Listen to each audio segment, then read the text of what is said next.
As we prepare for this new series, we're going to be reading today from Philippians chapter 2, verses 1 through 12, before Sean preaches the service.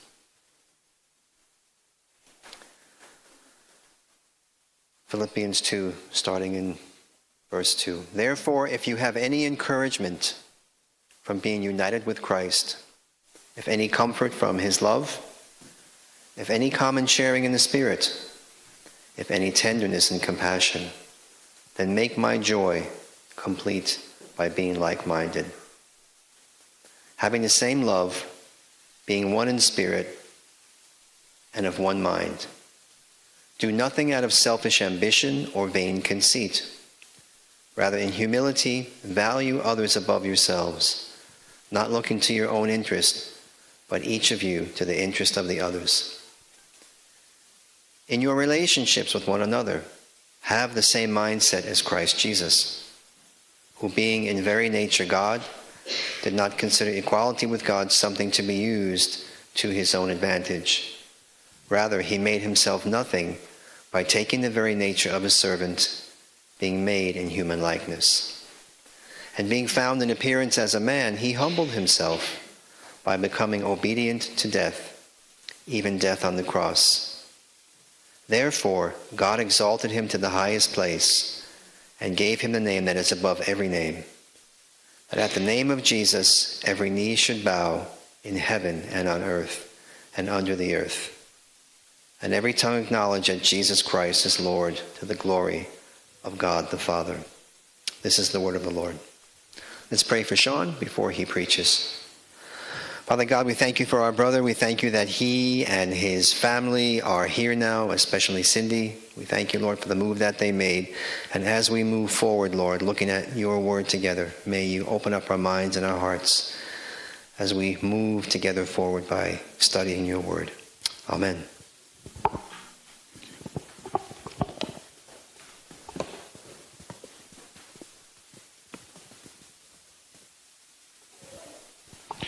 Good evening, everyone. As you know, my name is Sean, and we're very excited this evening because we're starting a new 6-week series in Philippians chapter 2, and we are titling it The Upside Down Path to a Renewed Heart. And this evening in particular, we're going to be looking at the fact that we need to be renewed to be one. We need to be renewed to be one. And as we look at these 6 weeks that we're going to cover in Philippians 2 verses 1 through 11, we really want to focus on the fact of how real spiritual renewal changes how we live and how we love and also how we relate to one another. This evening we're going to be looking at particular just the first 2 verses, verse 1 and 2 of Philippians chapter 2. But you know, the greatest danger that we have within the church is not necessarily that we are affected by persecution. It's also not that we are faced with political pressures from outside, and that affects us as a church as well. The realities that we are faced with in the church is often the issue of pride. Often what we experience within the church is a silent and quiet division that happens amongst ourselves. Or when we have a ministry and we believe that this is what the Lord has called us to do, and we're pushing through and we're believing that this is great and we know that this is the anointing of the Lord upon our lives, but actually what we have are competing agendas with other ministries within the local congregation as well. These things happen as well. And a lack of grace comes into the picture in how we treat one another. Now, Paul knew this. And Paul is addressing the Philippian church, and he wants to bring these things up to the attention of the Philippian church. And his central concern when he speaks to the Philippian church is to encourage the church to stand firm in their faith, despite the internal tensions that are happening. Now, yes, there were also external tensions, but there were also strong internal tensions that were happening within the church at that time. Also, for our understanding of the context of what we're looking at in Philippians chapter 2, Paul is in prison at this time. He's in a Roman prison. He's actually not sure if he's going to live or die. He's under a tremendous amount of pressure as well. He's been ministering all around. He's been doing missions all around the country. He's now in a point where he doesn't know if he's going to live or if he's going to die. And his plea to the church is not about justice. Just make sure that I'm okay. It's also not about his comfort. Make sure that you as a church look after my needs as I sit here in prison.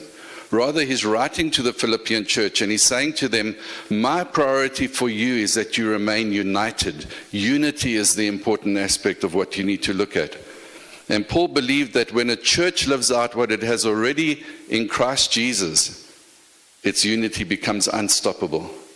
And that's what we want to look at this evening, that unity is unstoppable when we do things together in the correct understanding of how Paul addresses this. So our text this evening, I'm just going to reread verses 1 and 2 because we're going to draw our text from that this evening. Therefore, Paul says, if you have any encouragement from being united with Christ, if any comfort from his love, if any common sharing in the Spirit, if any tenderness and compassion, then make my joy complete by being like-minded, having the same love, being one in spirit and one of mind. So what we want to have in the forefront of our minds as we process this evening the Word of God is because we have already been renewed through our shared experience in Christ, the Spirit and God's love, we are called to live in unity.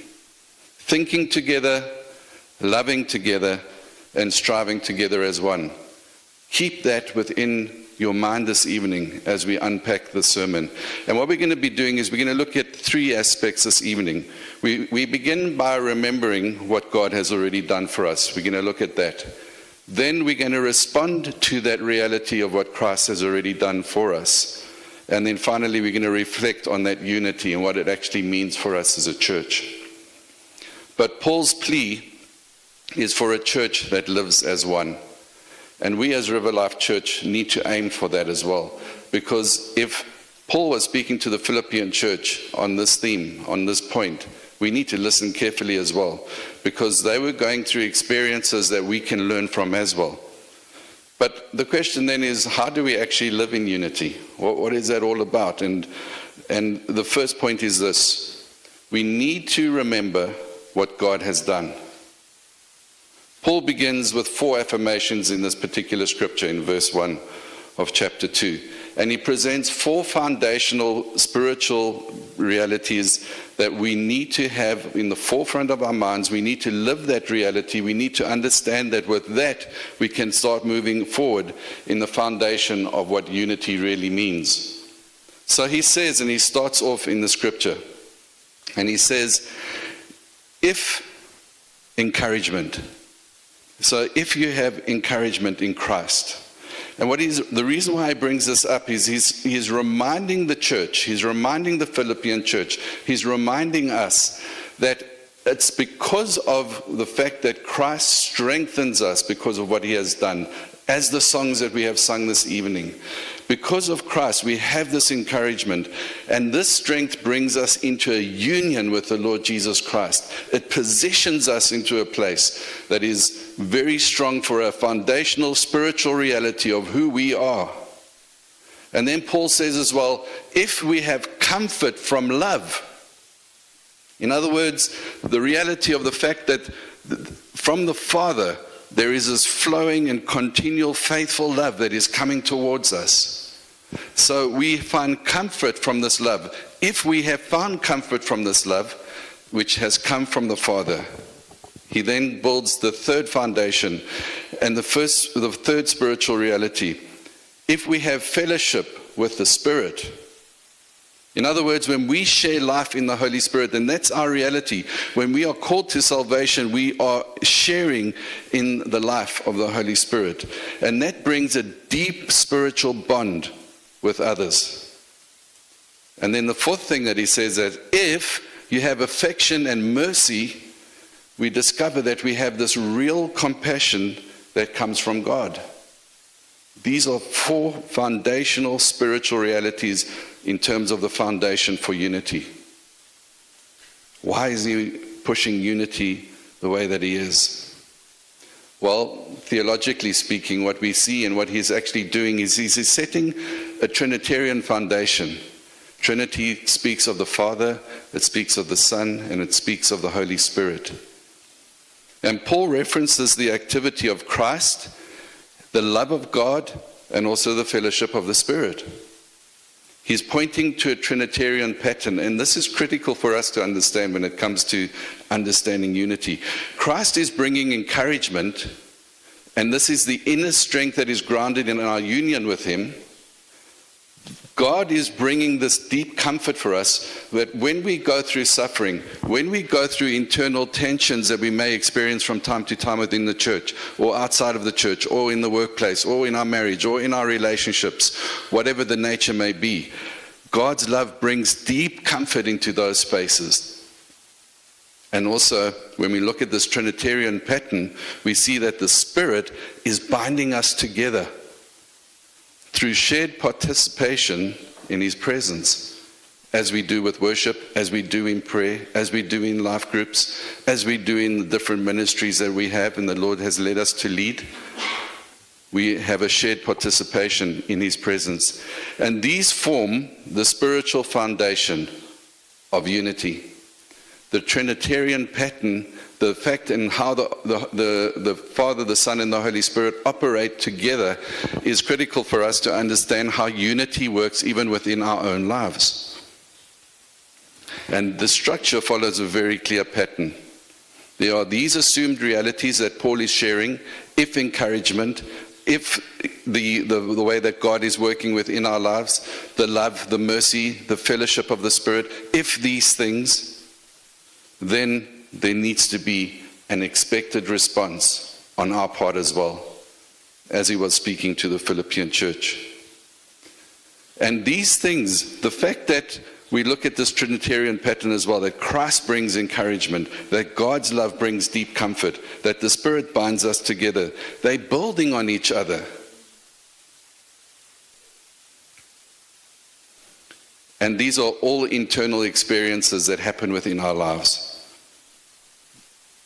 tied to the believer's relationship to God and also our relationship to one another in a communal sense. They're not separate realities. How we worship God is also how we react and respond to each other within the church.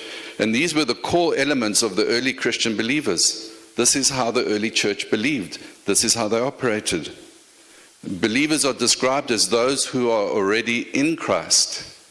It is because of what Christ has done. It's because we have been called by the Holy Spirit to be believers that we come into this place of unity, and that flows from within us and out of us. But then what does it actually mean for us? What does all of this mean? Well, unity is about remembering. And we remember very clearly when we read the Gospels what Christ did for us. We sang it this evening as well. Christ did the will of the Father.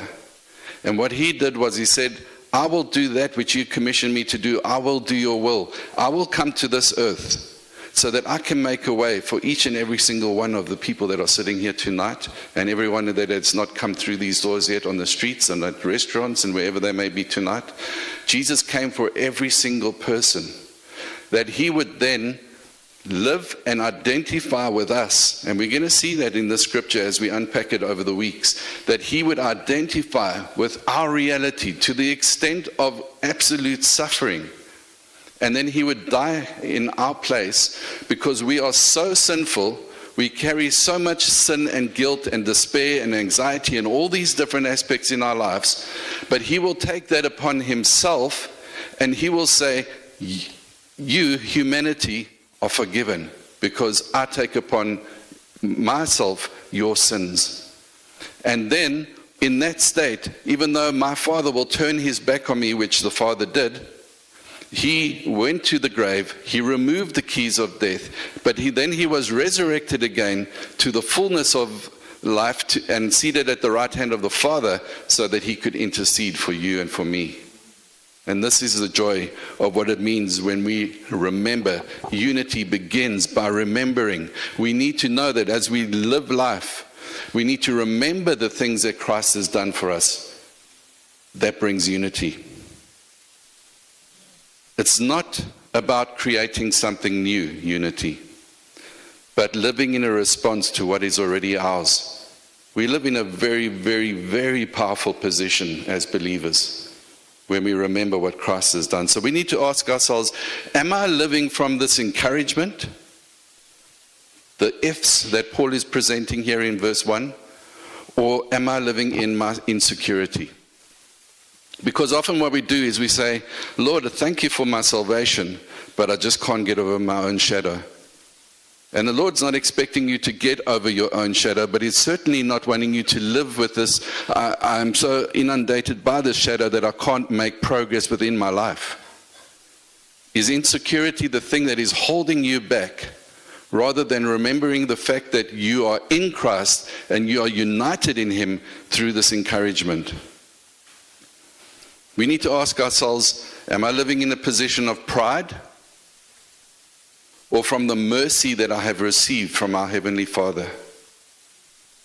Because we need to remember that our softened hearts need to also be toward other people. So we come into the church, we develop our ministries, we come into the church, we try and roll out our power plays, because it's a space where we know we're operating in the giftings that God has given to us, but we don't do that with a softened heart. We do it from the position that this is my ministry, and don't you interfere in that space. But we need to remember, when we do our ministries, we are doing it with softened hearts, because it's not about us. It's also about us being united to being able to be a reflection and an example of those who have not come to salvation yet and who are not united as we are as believers.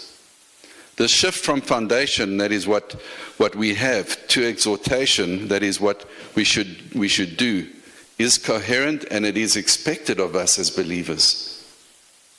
So unity is not a human achievement, but a response to spiritual transformation and shared spiritual transformation. So here Paul shifts now. He's spoken all these ifs. He says, if encouragement, if fellowship, if comfort. Then he goes, then, in verse 2. And he's building a logical and he's building a theological bridge between verse 1 and verse 2. Because of our spiritual blessings,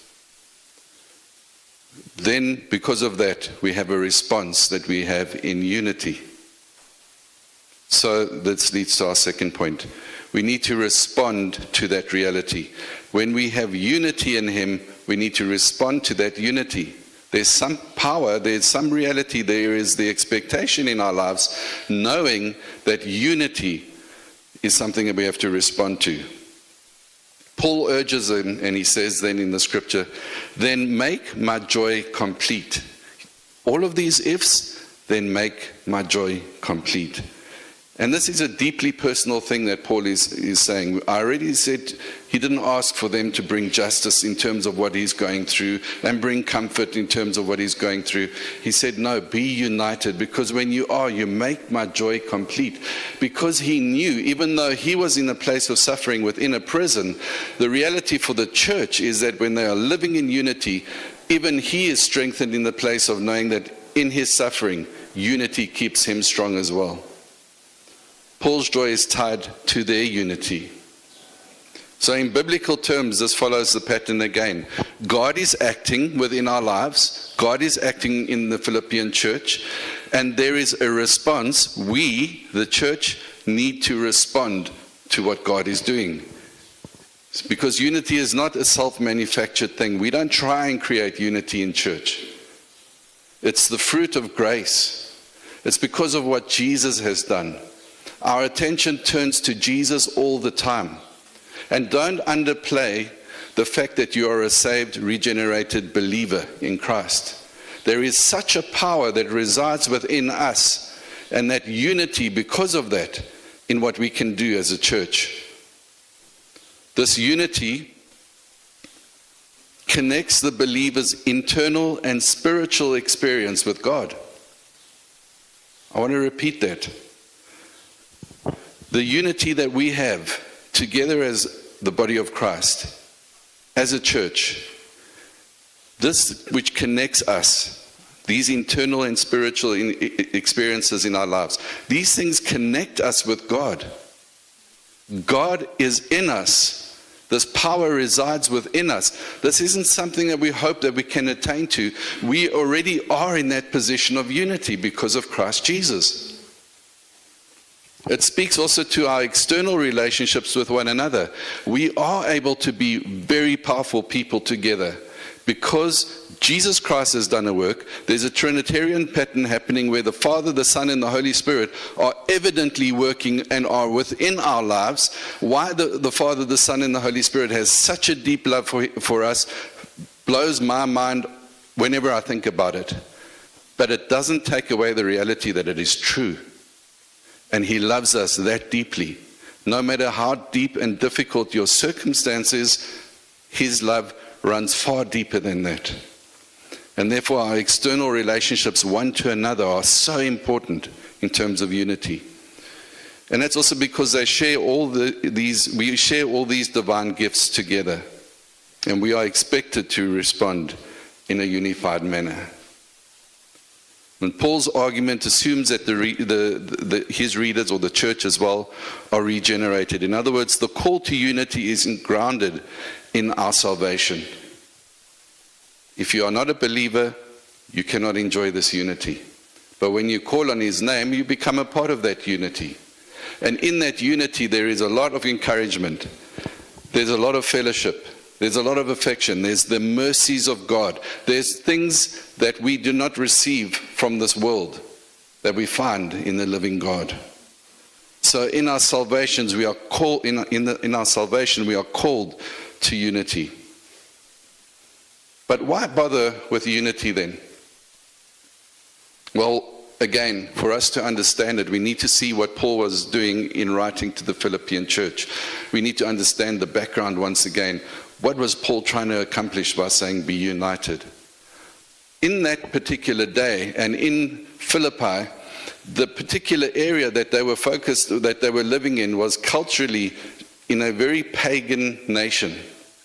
There was a lot of pagan realities within them. There was a hostile pagan world that they were subjected to as a church. And what Paul was saying to them was, listen guys, be careful, because you're living in the context of this hostility within this pagan reality, don't you bring those things into the church. Because it is very easy for these internal tensions to creep up because you are exposed to that in the outside world.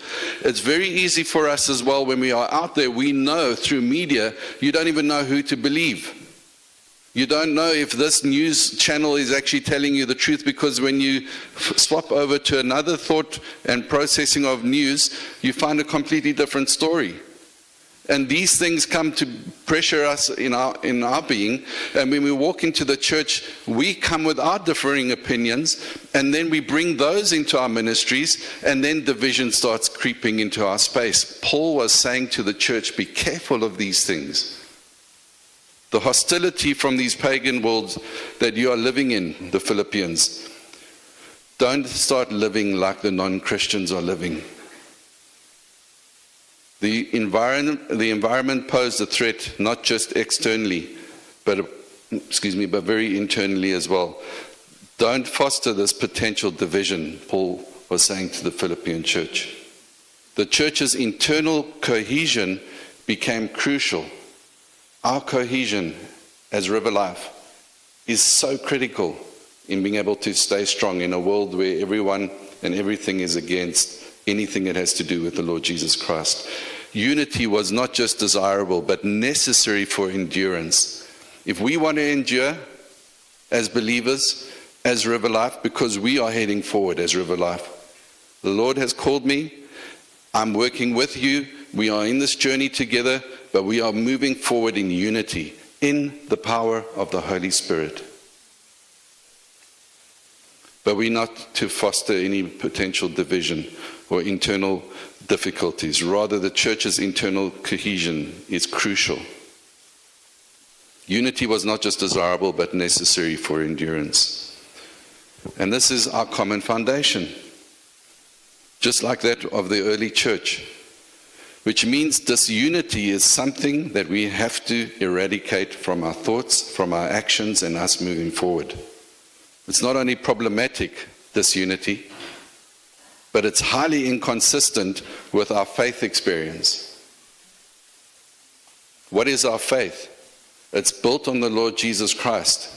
And when there is disunity amongst us, we are going against the central fact of what we believe and how we came to salvation in Christ Jesus through the power of the Holy Spirit because of the love of the Father. We go against the Trinitarian pattern that is operating within our lives. And also because, and listen to this, spiritual maturity. The way we grow in spiritual maturity is deeply relational with each other. With our Heavenly Father, but with our brother and sister that's seated next to us, behind us, and in front of us. Spiritual maturity is deeply relational. And Paul knew this. Are you a joy to those around you in Christ? Your response to grace shapes that unity. This grace that we have received in Jesus Christ brings unity, and it brings joy to the whole church. And therefore, we come to the third point. We then need to reflect that unity in relationships. We need to reflect that unity in relationships. Now, Paul, he paints this picture of how unity looks in practice. And he says, so do this, be like-minded. That's the first thing he says. Be like-minded. You have a shared mindset because of what has shaped you. That's the gospel. The gospel has shaped you into what you have become. We are together here celebrating in worship, in prayer, in singing, in the word, in being able to have fellowship afterwards as well, because of the gospel. It's because of what Christ has done, as I explained earlier. Then Paul says as well, be like-minded, but also have the same love. That is this mutual love, which is empowered not by you, because you can't do it. You and I can only know really how we can hurt each other. Because often how we think is, I want it to go my way. It's going to go my way because I know I'm right. Right? I'm right, you're wrong. And that's how we go. But having the same love, this is a mutual love that is empowered by the Holy Spirit. When we are so keenly aware of what the Holy Spirit is doing within our lives, that our focus is not on the other person and seeing where we can find their fault, but we are rather saying, Lord, empower me because of this mercy and this love that I've experienced, and I'm empowered by the Spirit to operate, then I have the same love as you, because we are focused on the Holy Spirit and not focused on you. Paul then goes on to the third point and he says, be one in spirit. And this is a soul deep relational harmony. When he says be one in spirit, he's saying be deeply intentional with each other. Be deeply intentional. I want to say it this way. Paul is saying be deeply intentional with the work of God in terms of his local church. We as a people need to be deeply intentional as River Life Church in what the Holy Spirit is doing in our space. So therefore, we need to be one in spirit. And then he goes to the fourth point and he says, be one of mind. In other words, unity in the sense of the purpose and direction of what we do. So this builds a very strong ecclesiological reality. In other words, the church, the ecclesia, as a relational community, is grounded in shared identity and experience. I'm going to repeat that again. The church as a relational community is grounded in shared identity and experience. You and I are uniquely, wonderfully created by God with the giftings that He has given to each and every single one of you and me by the power of the Holy Spirit to come together because we are grounded in this identity, and we have a unique experience that when we operate together in that reality, the power of the living God can move mountains by the things that we do in that unity. Amen. The church is called to be united in mindset, in love, in soul, and in purpose. And the text reflects an ethical structure. That's what Paul is addressing to this Philippian church, an ethical structure. But it's important to understand that spiritual identity, that which we have been looking at this whole evening, precedes ethical instruction. When we come with the idea that Paul is speaking from an ethical perspective and we need to just be ethical in what he's saying, we lose it. Because we've forgot, and or rather we don't ground our reality, these foundational spiritual principles, in this Trinitarian reality of what the Father, the Son, and the Holy Spirit is. But when we look at our spiritual identity, we are now placing ourselves in the right space to act out in an ethical way. And Paul's appeal is based on what the believers already have, believers that are ethically bound to be like-minded, to be united in love and soul and purpose. So though God has done these spiritual realities in us, we now have to be proactive and say, ethically speaking as well, because of my position in this divine triune God, I now have a responsibility to act in a very specific way. It reflects the very unity of the Trinity, distinct, yet completely one. And that's us. We are distinct. God has got different blessings and giftings in each and every single one of us. Do you believe that tonight? Do you believe that you have gifts that God has given to you through the power of the Holy Spirit? If you do, let me hear you say amen with authority and excitement. Amen. And just as the very unity of the Trinity, every one of you are distinct, but together we are one. God continues to form a people and calls them to reflect his nature through unity and through love. The ethical life in the church is rooted in the shared love for God and for others, implying that true Christian conduct flows from a mutual orientation towards God's purposes. So unity doesn't mean you agree on everything. So don't misunderstand me. It's not perfection. We don't come into this space and go, River Life is just perfect. We never have complaints. We never have any fights. We never have disagreements. Well, we pray that we never have any fights. But we don't disagree. No. Unity doesn't mean that you agree on everything, but it does mean that you fight for what matters most. And what is that? Christ, his people, and his mission. We fight for Christ, his people, and his mission. It's not about you and it's not about me. It's about him. So Paul is addressing important issues in the Christian life. These internal divisions in the church is what he's addressing. He knows the difficulties the Philippian church is having. And he says, don't be disunited. Don't allow rivalry and self-centeredness and differing perspectives to creep into the church. When you see that, be proactive to snuff it out before it builds into something terrible. In terms of relational strain, wherever there is and whenever there is these relational strains that happen within the church, and they happen, don't let these strained relationships develop into something that becomes so ugly that you can't work and move forward through those things. And let these conflicts, these personal conflicts, fester within the church. That because of one or two or three people, it starts festering through, just like one fruit that is rotten in a fruit basket. If you leave that rotten fruit there for too long, it affects all the good fruit. Don't allow that to happen. If you have differing agendas, don't let that creep in. Remember who you are in Christ Jesus, which require a call to humility and mutual regard. Even our community conduct. Paul appeals to the church in a practical action where he says, align your minds. Share love and have a unifying purpose.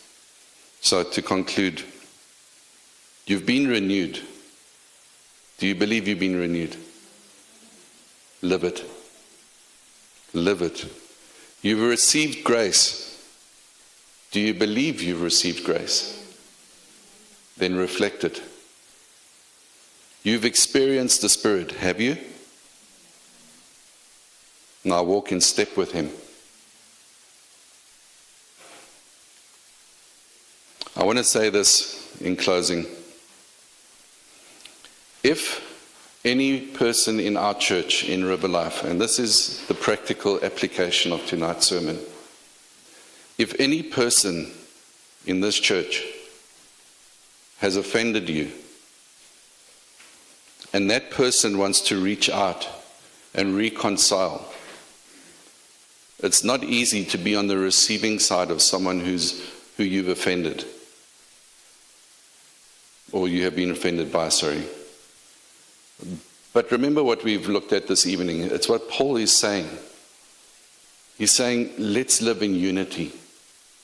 Yes, we offend each other, and it's hard and it's horrible. But that's life. It happens in marriage. It happens in friendships. It happens in the workplace. And yes, it happens in church as well. What makes anything different than in the church? What makes things completely different in the church is because we are saved. We have received salvation. We are living in a place of encouragement. We are living in a place of compassion and mercy of the living God.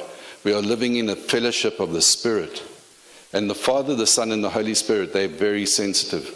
The Spirit is very sensitive. And that deep love that the Father has for us, let's not trample on His love as if, just as we trample on the blood of Christ, that it's just He just died for me. No. He didn't just die for you. He transformed you into the power of being able to say, I am united. And in that unity with my brother and my sister, I'm able to go through even the things which I am disappointed in that particular individual and what they've created and caused in me, to say, these are the reasons why I feel, and be practical about it. Say, I just felt that you did this, and this. And I was hurt by that. And I need time to process that, but I also know that I need to learn to forgive. And in the forgiving, you are releasing the other person. You're releasing yourself of that other person's insult, that other person's offense against you. But when you hold a grudge against another person, you are trapping yourself for the rest of your life. Your ministry will not be successful. And this isn't doom. I'm not prophesying doom. I'm just speaking the reality of interpreting what Paul is saying to the church in Philippi. But when we say, I am sorry, I'm truly sorry for what I've done, unity begins. And the Spirit of God starts working. And Jesus' encouragement starts entering our lives. And the Father's love starts bubbling up inside of us. And then we start moving forward in a very, very powerful way as River Life Church. God has a work for us here. You're a part of that. We need to be renewed in unity as one. Amen? All right, let's pray. If the worship team can come up, please. Father, we just are humbled this evening. Every time we open the Word of God, we discover this incredible love that you have for us. And we are a broken people. We come from different cultures, from different backgrounds, from different traditions of faith. Some of us struggle with the Holy Spirit, some of us struggle with the Father, and some of us even struggle with Jesus.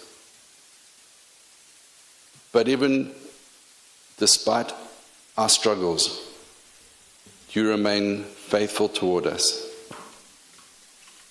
And we pray, Jesus, that unity will bond us together tonight. Where offense has been caused within our church one to another, that you will give us the boldness to face those things. Face the person and speak with them with a gentle heart, with a forgiving heart. with a spirit of unity. Because often, Lord, we make mistakes because we just misunderstand the other person. And we pray, Lord, as we read this evening, be merciful in those situations. Be compassionate in the suffering that the person who has been offended is experiencing. You know that suffering, Lord. But you're a good God and you can bring healing. Holy Spirit, we pray tonight that you will flow through us and bring healing, full healing, deep healing, restoration. Because we know as River Life, you have given us a mission. We want to be ready, Lord, to do that mission as we prepare our hearts. Bring us into a place of unity. And again, we never turn the opportunity down for those who are not living in the unity of this triune God, Father, Son, and Holy Spirit. If you haven't made Jesus Christ your Lord, your King, your Savior, the one who loved you before you could even think of loving him, the way that you come into a relationship of what we're looking at this evening in terms of unity just comes in you calling on his name. And you can pray this prayer and you can pray it in your heart. As I pray it, you can follow these words. Jesus, come live in my heart. I want a change in me. I am tired of living my life the way that I am. It brings nothing to me, always disappointment. I pray that you would forgive me of the sins that I have done, which I'm aware of, and those things that I'm not aware of. I call on your name and I ask you to save me. Wash me by your blood. Cleanse me and fill me with your Holy Spirit. Because I want to be united with the rest of this church who have already received salvation. Come live in me and bring about a spiritual maturity as I connect with others, because that's what it's about. It's relational. Come live in my heart. And as I said this evening, I pray that the Spirit will give you great encouragement, great boldness, that you will meet with your brother, that you will meet with your sister. You will hear their voice from their perspective.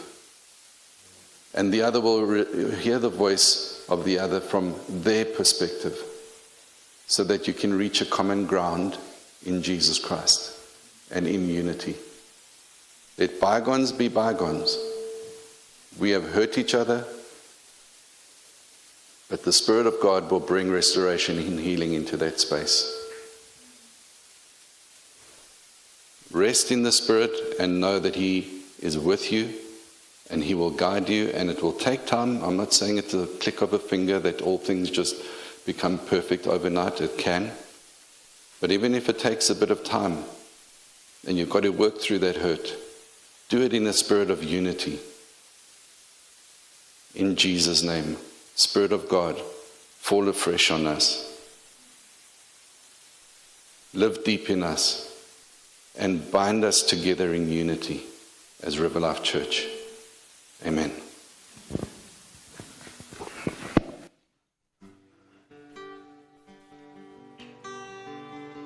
It's time for last song.